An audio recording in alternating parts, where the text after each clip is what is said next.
Boa noite.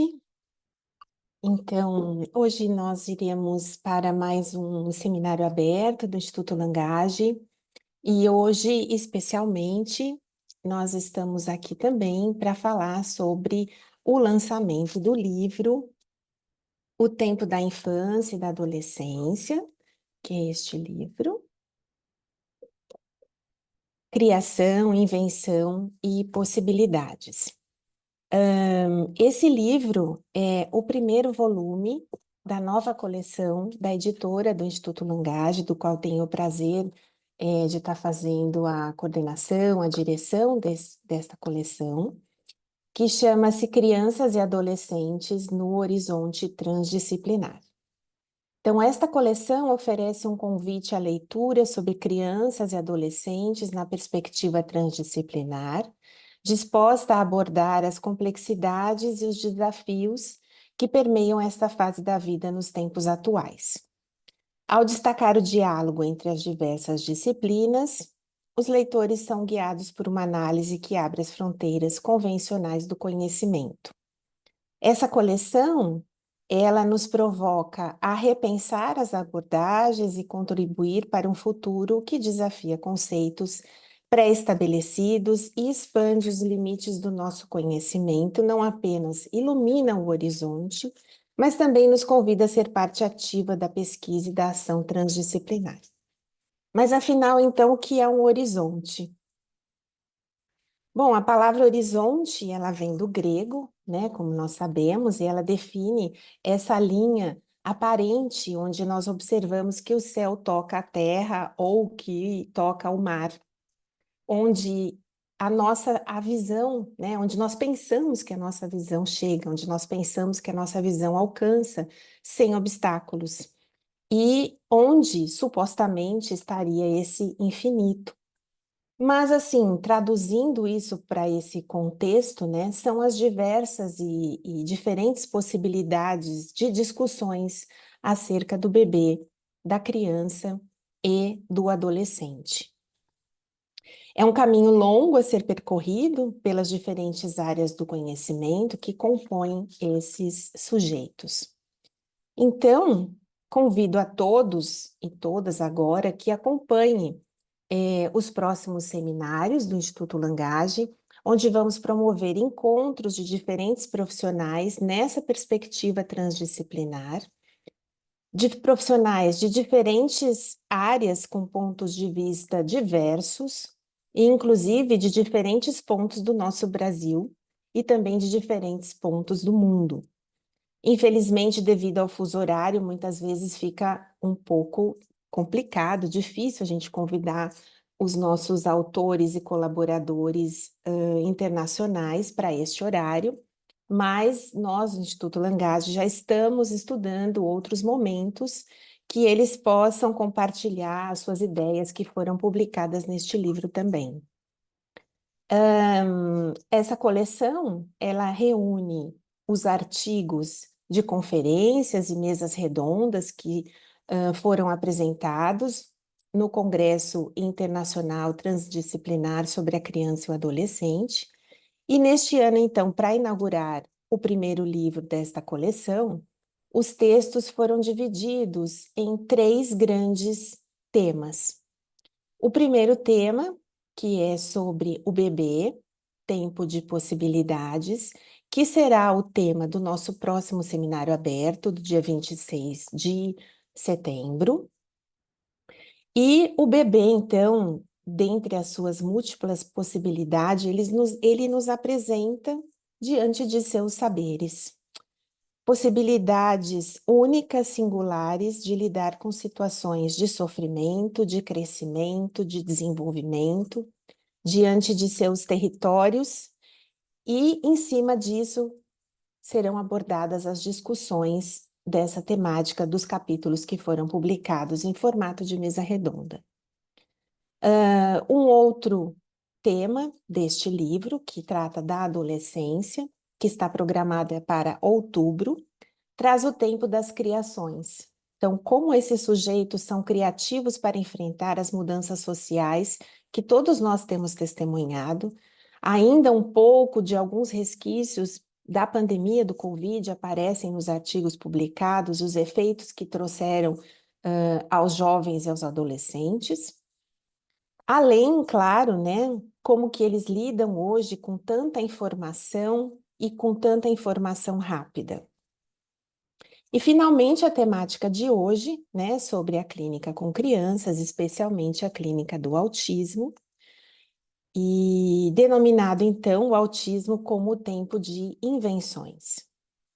Bom, esta clínica é uma clínica surpreendente, no sentido de que encontramos a singularidade de cada sujeito, ainda que haja, e nós sabemos que há, um esforço classificatório em massa, que entende essa condição de sujeito como uma patologia.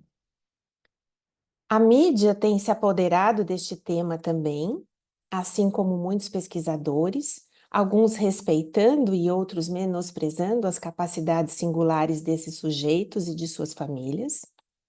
E essa tentativa incansável da padronização através da nomeação é um recurso simplista da negação ao diferente, ao diverso, à invenção, às possibilidades de invenção.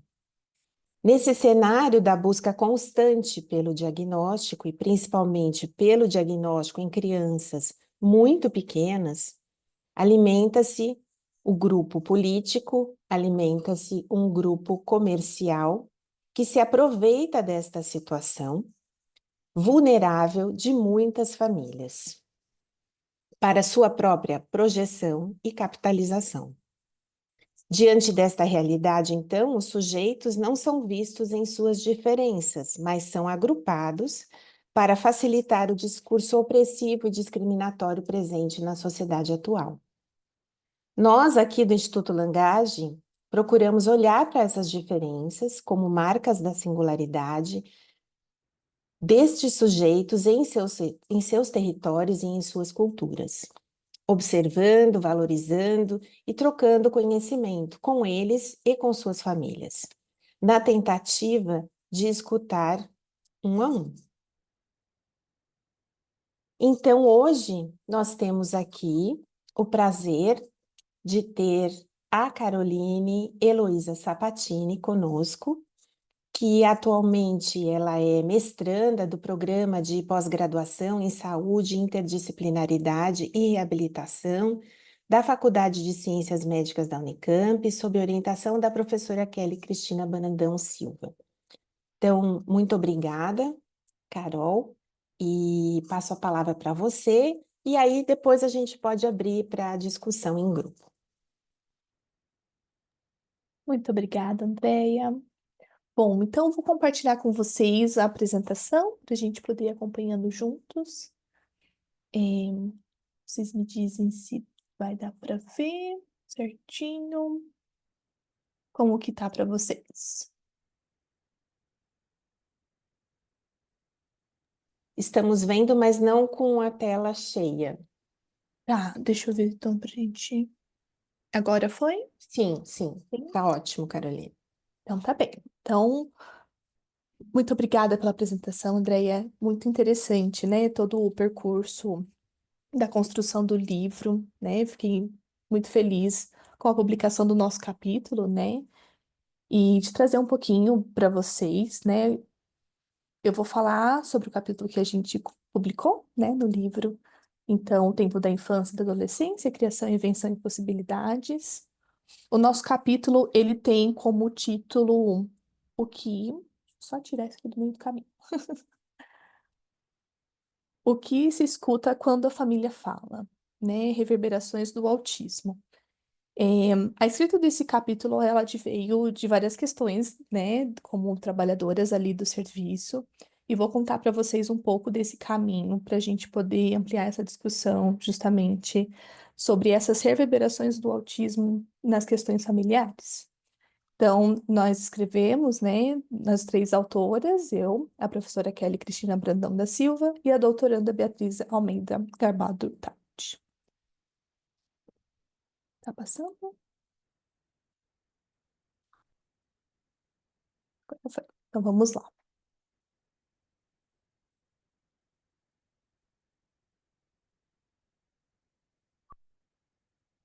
Agora passou, Andréia? Você tá vendo? Deu uma travadinha? Deu? Tudo bem, então vamos lá.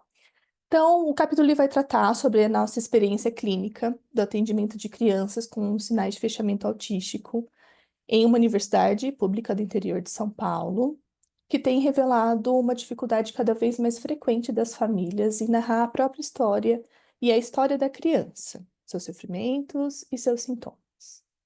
A princípio, parece possível a esses pais apenas repetir, até de uma forma ecolálica, a classificação diagnóstica que foi atribuído por um terceiro, geralmente do campo médico, ou busca o serviço na expectativa de que um especialista nomeie o que acontece com seu filho. Observa-se com isso uma aparente incapacidade de narrar e supor uma história sobre os sintomas da criança, o que determina uma pouca aposta ali, um saber próprio, um saber parental desses familiares. A gente compreende, fomos compreendendo aí ao longo desse trajeto, que esse emudecimento narrativo pode ser um efeito dessa supremacia de diagnóstico do transtorno do espectro autista, né, o TEA, que vem aí através desse discurso da ciência. Apresentamos as discussões e as repercussões do diagnóstico do autismo nos cuidadores a partir, então, de dois casos clínicos. Vou apresentar para vocês duas vinhetas clínicas que eu acredito que nos ajude a elucidar um pouco da escuta que a gente tem a partir desse emudamento, mas também dessas produções, dessas reverberações nos familiares. Essas famílias, né, são atendidas, então, no âmbito do Programa de Treinamento e Serviço, que fica dentro do Centro de Estudos e Pesquisa em Reabilitação, ali na Faculdade de Ciências Médicas, na Unicamp. E esse programa, ele tem como, né, título Intervenção Precoce, que antes a gente nomeava de 0 a 3 anos e depois a gente passou a nomear de 0 a 6 anos. O trabalho, né, desse programa de treinamento e serviço, ele se coloca na contramão dessa visão patologizante da infância, né? E vai ter como objetivo o atendimento de casos de crianças que são encaminhadas para o programa e que se apresentam com queixas relativas à dificuldade de interação e à linguagem. E é um cuidado, né, que se tem com essas classificações no tempo da infância, que não é possível e nem desejável que um diagnóstico seja fechado e definitivo. Então, vou trazer para vocês duas vinhetas clínicas. A primeira é sobre um caso de uma mãe de uma criança de 6 anos, que desde os 2 anos de vida, essa criança já tinha sido diagnosticada com TEA por um psiquiatra. E diante da demanda da mãe ali em relação aos atendimentos do filho, ela demanda da equipe esse espaço de escuta. E não só uma escuta enquanto a mãe que ia levar o filho e, enfim, contava para a equipe o que estava acontecendo ou não. Então, a gente fez essa proposta para que ela tivesse esse espaço de escuta para ela, sem ser, né, uma equipe que acompanhava diretamente o filho. Diante disso, ela vai chegar nesse processo de análise dizendo que era muito importante para que ela tivesse esse espaço de desabafo e que poderia ser é, muito importante para ela esse lugar de dizer sobre ser uma mãe atípica. Inicialmente, quando se faz esse convite que ela possa associar livremente, né, sobre o que ela quisesse falar, ela privilegia na sua fala a respeito o diagnóstico do filho. E descrevia, né, de forma detalhada as dificuldades e relatava assim os acontecimentos do dia a dia, os comportamentos, sempre apontando para aquilo que de alguma maneira enquadrava o filho no diagnóstico de autismo. A direção do tratamento com essa mãe, com essa mulher, foi adotada a partir de se cotejar aquilo que ela dizia, inscrevendo algumas interrogações e rompendo com essa unidade maciça que ela trazia do signo do autismo. O manejo clínico, ele foi pensado justamente em interpelar essa paciente, essa mulher e essa mãe, quando ela discorria sobre a condição autística do filho e convidá-la a falar um pouco mais sobre essas mesmas questões, porém a respeito dela e de sua própria história. Então, no sentido assim, quando ela trazia, né, por exemplo, as dificuldades do filho em relação a questões da aquisição, de algumas habilidades, ou, né, nesse período desse atendimento, ele estava já em processo de pré-alfabetização ali, então já estava na idade de 6 anos, né, pensando nessa mudança da escola. E nesse momento era convidado que ela pudesse falar de como que também foram essas vivências para ela. Então, como que era para ela o processo, como que foi vivenciar o processo para ela adquirir a linguagem escrita, né? Toda essa questão da alfabetização. Então, um tanto desse manejo com essa familiar foi nesse sentido. E o que foi muito interessante, porque ela pôde se ouvir e se reconhecer no que ela dizia acerca do próprio filho. Então, algo nesse sentido veio para além do diagnóstico, que trouxe o que era autoral e familiar para essa constituição dessa família, né?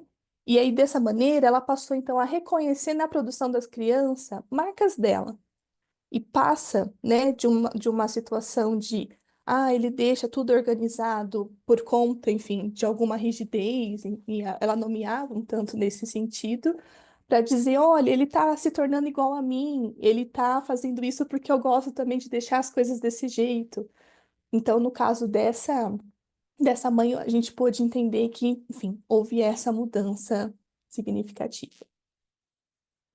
O outro caso que a gente acompanhou foi também foi de um pai de uma criança de 4 anos que apresentava um fechamento autístico bastante significativo. Nos primeiros atendimentos, ao relatar sobre a rotina, né, da criança, da família, mantinha-se uma posição um pouco implicada. E a partir dessa escuta, né, da escuta do grupo e a escuta psicanalítica da psicóloga que acompanhava também um pouco esse familiar, percebeu-se que essas falas pareciam ser uma reprodução das demandas e angústias de sua esposa, que ela não poderia, né, ela não podia comparecer às sessões por conta das questões de horário de trabalho.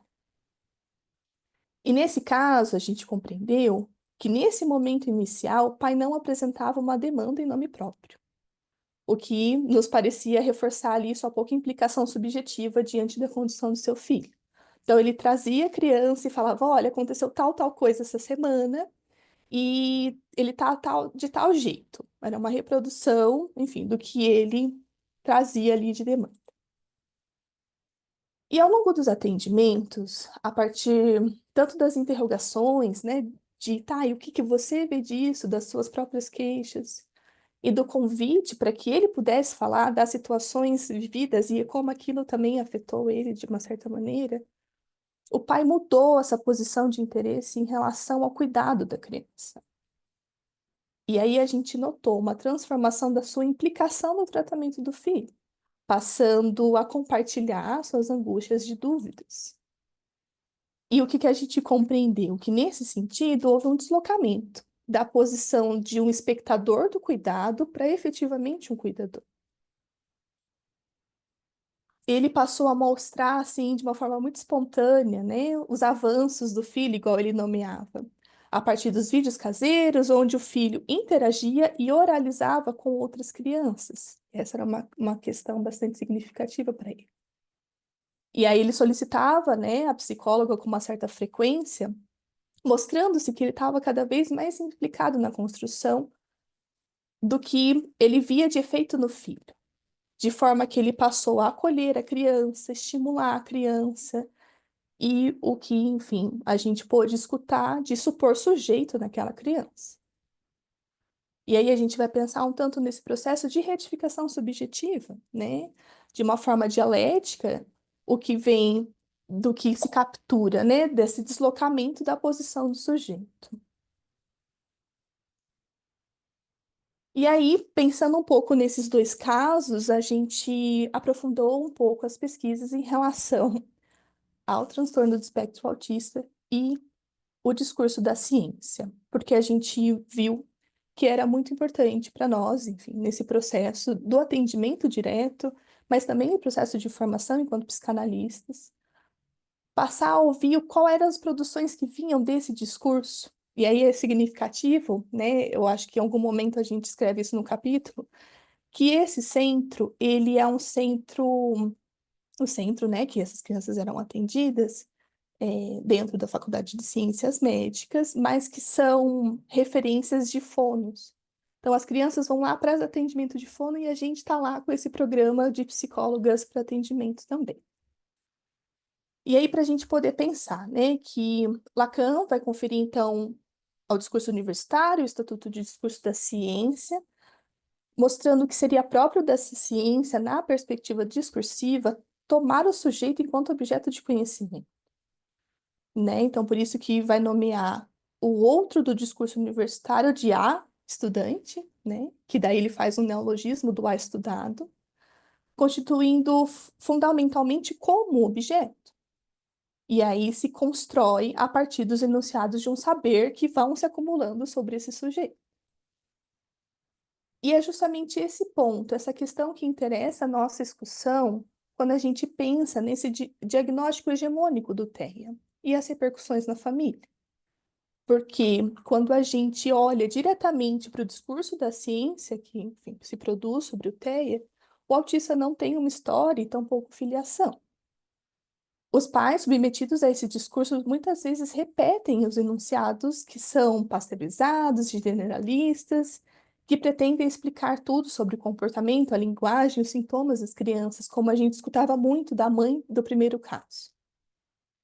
É importante ainda sublinhar que esse diagnóstico ele é referendado por profissionais que portam uma verdade científica.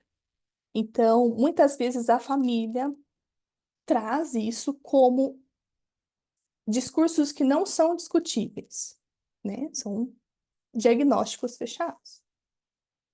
E aí, para a gente entender, né, um pouco desse contexto, quando a gente vai falar sobre, né, a clínica com crianças que apresentam aí seus impasses gráficos na constituição psíquica, o discurso da ciência, ele pode produzir efeitos nefastos nos pais, de forma a dificultar a circulação dos elementos significantes que vão compor a trama familiar, o que pode produzir ainda mais obstáculos no processo da constituição psíquica. Então, a gente traz aqui o discurso da ciência nesse lugar de fechamento do todo saber, né? E aí, diante dessa perspectiva, né, de tornar-se humano, é um processo que vai ocorrer obrigatoriamente a partir da presença e dos cuidados de outros humanos. Já que, né, a gente, ao nascer, a nossa imaturidade biológica nos impõe um tanto dessa condição. E aí a gente pensa, né, dessa estruturação do sujeito, o que ocorra e vá se efetivar no encontro dos seus cuidadores.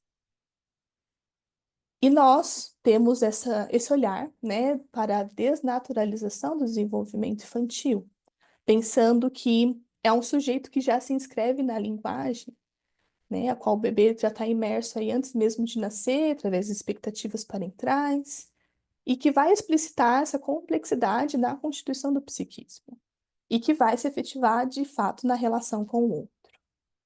Pensando então, né, sobre isso, o ser humano fundamentalmente um ser da relação. E aí a gente vai pensar nisso como o outro primordial, né? E aí no sentido da presença real que responde a uma função simbólica. Isso tudo para dizer que quando a gente entende essa retificação, por exemplo, no caso desse pai, que passa a olhar de fato para esse filho, te dá uma identidade, a gente entende que tem essa mudança também para o olhar e a escuta da família em relação àquela criança. E aí, pensando em algumas considerações finais, né, apresentar para vocês que a gente entende e escuta, né, que apesar de uma demanda que haja uma resposta única a respeito de qual é o diagnóstico do TEA na família, a psicanálise ela vai reiterar a singularidade e a radicalidade do sujeito do inconsciente por meio da primazia da experiência clínica. Os dois casos apontam para reverberações completamente distintas a partir da mesma hipótese diagnóstica. No primeiro caso, a aderência ao diagnóstico aparece como uma saída sintomática dessa mãe, enfim, por outras questões que também foram se apresentando do caso ao longo do tempo, enquanto no segundo é justamente a aproximação com a condição diagnóstica da criança que possibilita o deslocamento subjetivo desse pai. Considerando, né, que cada família é única, logo as reverberações de cada diagnóstico também serão únicas. Observa-se dessa maneira que a escuta psicanalítica, ela é um dispositivo bastante sensível para a apreensão e manejo do singular radical de cada sujeito do inconsciente. A direção ética de um trabalho com esses pais tão submetidos a diagnósticos totalitários é a abertura para aquilo que escapa à classificação. É a aposta que a gente faz nessa construção autoral, ancorada numa tradição familiar. É aos poucos sustentar junto à família a possibilidade da criança, antes de ser autista, também ser reconhecido enquanto filho, com traços, gostos, corpos familiares, com nome e sobrenome, e não pessoas anônimas que, enfim, né, são classificadas aí como eu tenho um filho TEA, né, como a gente geralmente escuta um tanto na clínica. Bom, então essa foi a apresentação. Pensei de fazer de uma forma um pouco mais breve para a gente poder também discutir sobre essas questões, tá bem? Acho que é isso. Deixa eu só parar então aqui. Obrigada, Caroline. Acho que a sua apresentação ela traz alguns pontos interessantes, né, para a gente abrir aqui para o grupo. E como você disse, né, essa coisa do diagnóstico e hoje em dia do diagnóstico cada vez mais cedo, na busca dessa massificação, né, de acordo com alguns chamados sintomas, né, e aí quando a família olha para essa criança, ela olha para isso, né, que é aquilo que está escrito em todos os lugares, mas que também outras crianças fazem. Ah, meu filho pula no sofá? Todas as crianças podem pular no sofá. Mas nesse caso, então, ele entra como sendo um sintoma, né? E isso realmente tira ali as características singulares de diferenças e de diversidade de cada sujeito, de cada criança. E uma outra coisa também que você disse que me chamou a atenção, né? Que é a questão do diagnóstico por um terceiro. Quando essa família chega, né, até o profissional que faz o diagnóstico, que hoje em dia o habilitado é o médico, o saber que vem dessa família e dessa criança, ele não é levado em consideração. E quanto que aqui na clínica, né, a gente poder trazer a família para dentro da sala, para que ela participe conosco, para que ela também tenha esse lugar de diálogo, a gente consegue considerar, né, e aproveitar e introduzir e fazer disso uma das partes mais importantes da clínica, que é o saber que vem da família, né? O saber que vem da criança, daquela cultura, daquele território, respeitando cada sujeito. Bom, eu gostaria então de abrir aqui para discussão, quem tiver perguntas, quem quiser escrever no chat ou abrir o microfone, fiquem à vontade.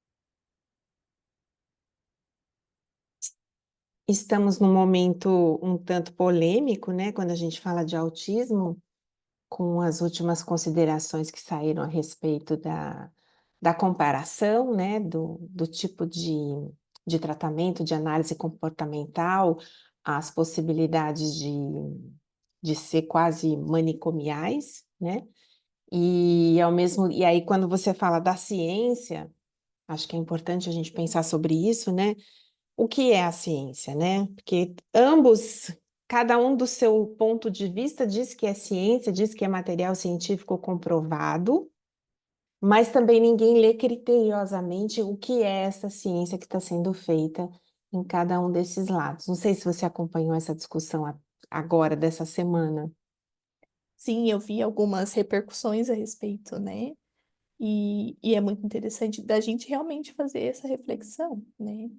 O que para nós, né, enquanto psicanalistas, e nós realizamos um atendimento com uma escuta um pouco diferente, e que a gente entende as contribuições, né, de outros campos, mas que de fato, né, é algo que acho que entra exatamente nisso que você disse, né, é esse reducionismo, né, é a parte da hegemonia do TEA que está aparecendo e aí quando a gente vê justamente esse ponto, a gente liga, né, dessas questões de saúde mental, por exemplo, nas repercussões de como essas repercussões são escutadas, por exemplo, nos serviços de saúde público, né? Como essas crianças elas são vistas dentro desses serviços, também é uma questão que vai aparecendo justamente por essa comparação com o que é do manicomial, né? Algumas pessoas dizendo sobre as práticas dentro dos CAPs infantis, que, enfim, são projetados e planejados para outras coisas, né? Mas é E algo aí que é. tem essa massificação do diagnóstico, e aí parte para a massificação do tratamento, né? Vamos tratar todos da mesma forma, com a mesma técnica, né? Como se isso de alguma forma repercutisse, inclusive financeiramente para o Estado, e que não é, é justamente o oposto. A gente sabe aí o quanto que isso tem gerado custos, né? Da judicialização dos tratamentos, é, da questão dos convênios de saúde que estão retirando pessoas filiadas já há algum tempo, justamente porque entra nesse tratamento que é extremamente caro, né? E que a gente sabe que não tem uma comprovação científica que a gente possa, de fato, considerar. Sim, né? E um tanto de como a gente escuta de fato essas famílias, né? De que essas famílias chegam com o que, enfim, algumas pessoas nomeiam como combo do autismo, né? Até escutei esses dias um profissional da área de saúde falando assim: ah, ela é uma criança CLT TEA. E aí Oi? aquilo me. Uma criança Como assim? CLT. O que é Aham. isso? Aí eu fiquei assim, por que desse dizer, né? Porque tem 40 horas semanais programado de atividade, Ah, tá. É né? verdade. Então, ele fez CLT. uma analogia disso, assim, né? Tanto que um dos pontos da discussão é justamente esse, né? Que no momento em que se atribui a essas crianças esses tratamentos extensivos e cansativos enfim, são muito importantes para vários pontos, mas em alguns pontos a gente vê que, enfim, existiria outras indicações. Isso também tira a criança de um convívio familiar, onde os familiares podem olhar para essas crianças enquanto sujeitos, Uhum. né? Então, é uma criança que está irritada porque, enfim, está cansada do dia, brincou no parquinho, e aí chega em casa, faz um choro, se alimenta e vai descansar. Mas se tem essa irritabilidade, tendo essa suposição do TEA, então já é algo que justifica mais ainda, e não se olha para essa complexidade do que está acontecendo ali diante desse combo, né, que se apresenta aí de tratamento também. Tira todo o saber da família, na verdade, Uhum. né? A família nem participa. Eu nunca tinha escutado essa da CLT TEA. Você já tinha escutado, Érica? Mas eu É acho muito que triste, é. né? Mas é uma analogia interessante, né? Porque são 40 horas semanais de trabalho intenso, com hora para começar, com hora para terminar, e objetivos a serem cumpridos, né? Como se fossem metas de trabalho. Olha o tamanho da carga que é colocada numa criança, e às vezes a criança é tão pequena, né? Quer comentar, Érica? É impressionante, né? Mas pelo menos você está destacando aí, né, Andrea, que é a criança que trabalha, né? Sim. É a criança ao trabalho lá continuamente, né? E agora a gente, inclusive, tem a pesquisa, né, que foi publicada há pouco tempo, eu não sei se alguém conseguiria localizá-la para mim, que diz justamente isso, né, de que ficou comprovado de que esse trabalho árduo das crianças, não influencia, não é diretamente proporcional à melhora que se busca das crianças, né? Então, não adianta você achar que vai trabalhar mais e que esse tempo de trabalho vai ser menor. Essa relação não existe, muito pelo contrário, né? É prejudicial para a criança. Realmente a criança se cansa, né? Ela não tem possibilidade de vida, de outra vida, né? De dizer de quem ela é, daquilo que ela gosta e não fazer nada simplesmente, né? Que também faz parte não fazer nada. Então, o tempo Enfim. de atenção, né, Andrea? Mesmo nós, né, numa reunião, numa aula, a gente não fica uma hora super focado, atento, etc. Imagina várias horas seguidas às quais essas crianças são submetidas, né? E as outras pesquisas também, que inclusive a gente já leu aqui, que dizem justamente dos adultos, né, que passaram por esse tipo de análise comportamental e que esses adultos relatam, e a gente aqui no Instituto Langage, no curso que a Erika está promovendo agora sobre o autismo também, lemos muitas biografias de pessoas autistas, né?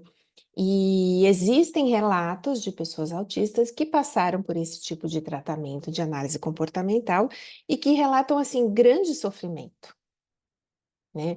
Além de grande sofrimento, índices de suicídio, índices de depressão, né? Então, este outro lado, né, dessas pessoas que já cresceram, que passaram por isso, também tem que ser levado em consideração, né? Eles também têm que ser escutados em qualquer idade.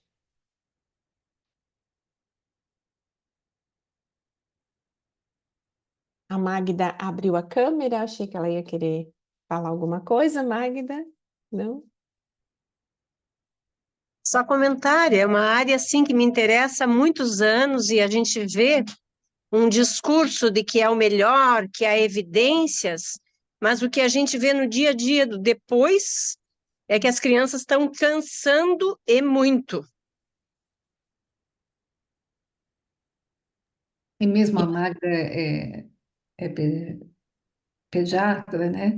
E por vezes o profissional da pediatria se deixa levar por esse discurso de que há evidências, né? Não tem tempo de ir lá e ler se realmente os artigos publicados, né, provam essas evidências, porque na verdade não provam, né? São trabalhos com uma amostra muito pequena, com resultados bastante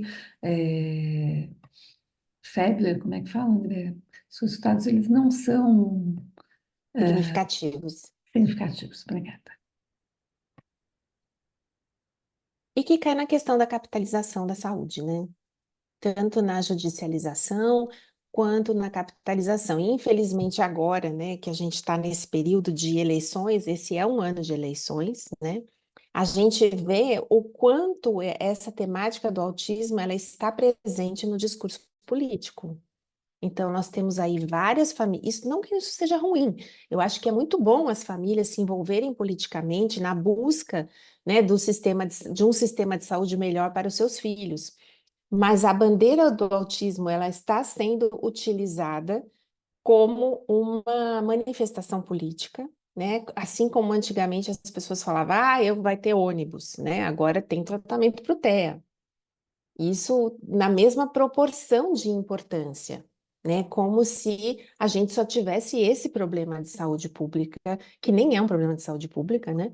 Mas, enfim, como se esse fosse o problema de saúde pública do Brasil, que não é, porque não é uma patologia, é uma condição, né? Então, também começa daí de que forma que é olhado para o autismo como uma doença, como uma patologização.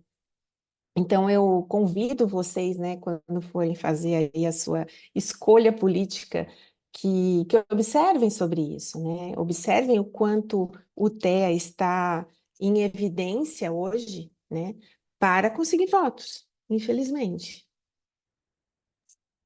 Caroline, uma coisa que me chamou também a atenção, e acho que isso também vai, né, aquilo que a gente estuda, pesquisa e pensa aqui, né, discute no Langage, que a partir do momento que se olha para uma criança e diz que ela é autista, quer dizer, ninguém mais vê outra coisa. Então, eu vejo muito assim, que a criança perde o nome. Então, é o autista daqui, né? Eu tenho um autista, meu vizinho é autista. Então, além de perder a sua identidade, as pessoas não conseguem, claro, por conta disso, é que não conseguem ver as capacidades e as produções desses sujeitos. E aí, a gente vê uma infinitude, né, de propostas de intervenção. E o que a Andrea também disse, gente, assim, se a gente, é que a gente não para assistir as campanhas, mas o TEA está lá. Até mesmo de pessoas falando de fazer mutirão de Essa diagnóstico. a gente ouviu essa hoje, né, Cleide? Sim. Assim como Então, existe o mutirão sim, do diagnóstico da catarata, vai ter o mutirão do diagnóstico do TEA. do TEA. Então, poder pensar que esses políticos acabam ganhando voto por conta disso, né? Acho importante isso. Sim, Cleide. E é nesse ponto, assim, que a gente vai escutando um tanto dessas famílias lá, né? Sim, Que se nomeia a partir do diagnóstico. A do criança diagnóstico. é a criança atípica, a criança do TEA, meu filho é TEA, né? Então, acho que é um tanto disso, assim, que a gente vai escutando tanto lá na instituição, mas também no consultório particular, né? No Sim, a nossa aproximação dos atendimentos infantis, né? O quanto já se vê e algo que, enfim, salta ali, um estranhamento, já é logo atribuído a algo que venha da condição do TEA, assim. sim. E como as próprias mães, né, deixam de se denominar mães e passam a se denominar mães Coisas atípicas. atípicas. E ficam presas no checklist. Se meu filho anda na ponta do pé, ele é autista, assim, então começa a se buscar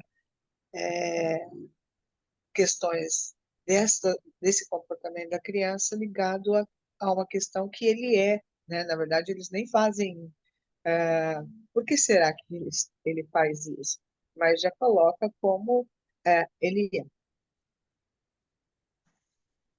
Sim, tanto Sim. que, né, acho que desse tempo de 2 anos que eu atuei ativamente ali no programa de treinamento, somente esse pai que veio, né? As outras todas cuidadoras eram as mães, né? Uhum. As mães, as avós, as vizinhas, as tias, irmãs das crianças.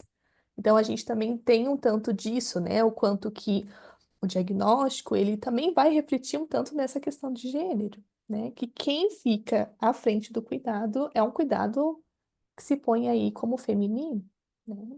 Então a gente também vê um tanto dessa repercussão a partir da escuta das famílias, assim. As mães deixam os seus trabalhos, as suas carreiras, porque precisa dar conta dessa CLT que se torna para a criança. Então, também é um questionamento que a gente vem escutando e também entendendo como o que fazer diante disso, assim. Uhum. Eu acho que aqui, né, o que a gente tentou marcar mesmo é a questão da singularidade, né, da importância do saber que vem da família e que vem da própria criança ou do bebê, é, e também que não dá para a gente dizer o que é bom e o que é ruim, né? Talvez esse tipo de tratamento alguém possa se beneficiar dele, né? Assim como também existe outras possibilidades de intervenção no campo do autismo, mas que para cada um seja uma escuta diferente, né? Que não seja massificado, assim como o diagnóstico já foi, que o tratamento também não seja massificado, né? Que a criança, que exista a escuta para que essa criança possa dizer o que aonde ela se sente bem, né? Da onde é que ela pode tirar maior proveito? Se é da análise comportamental, se é full time, se é psicanálise, a criança também pode dizer disso, né? Então, acho que para fechar, né, eu gostaria de deixar essa inquietação entre nós, né, de que não existe o que é o melhor, o que é o pior, mas que a criança também tem a posição e a possibilidade de dizer sobre isso e que a gente esteja na prontidão dessa escuta. Quer fazer um fechamento aí, Caroline? Agradeço a Andrea, a Érica, ao Sérgio por esse espaço, né, de compartilhamento. Agradeço pela produção do livro, né, as pessoas têm se interessado cada vez mais por essas discussões e agradeço, né, por, enfim, tornar ainda mais rico essa discussão. Obrigada. Nós Bom, que agradecemos. Ah, desculpa, fala. estamos juntas, é isso mesmo. Nós que agradecemos a sua participação e quero deixar aqui então o convite a todas as pessoas. Está no chat o link que traz o livro, né, que foi publicado pela editora do Instituto Langage, e também o link do curso que nós estamos agora já iniciou, mas só foi um dia e a gravação está disponível, que trata do autismo, né, que também traz à tona aí um novo livro que o Instituto Langage publicou, que é do Davi Cohen e do Felipe Muratori. Não estou com ele aqui neste momento, mas é da Clínica do Autismo e dos seus pioneiros, né, resgatando essa história, de onde que vem, por que que veio e aonde é que nós estamos neste momento. Então, são temas bastante atuais que todos nós aqui estamos muito atentos. Então, semana que vem, eu convido vocês a acompanharem o Instagram do Instituto Langage. Nós teremos aí um novo seminário aberto, que será uma mesa redonda, tratando do bebê no contexto institucional. Então, são diferentes pessoas que publicaram também seus trabalhos, falando um pouco do sistema prisional, do sistema público de saúde, do terceiro setor, e como que o bebê está, né, e se reflete no nosso sistema institucional atual. Então, eu agradeço a todos que estiveram aqui conosco e deixo então o convite para a próxima semana. Muito obrigada, tchau a todos.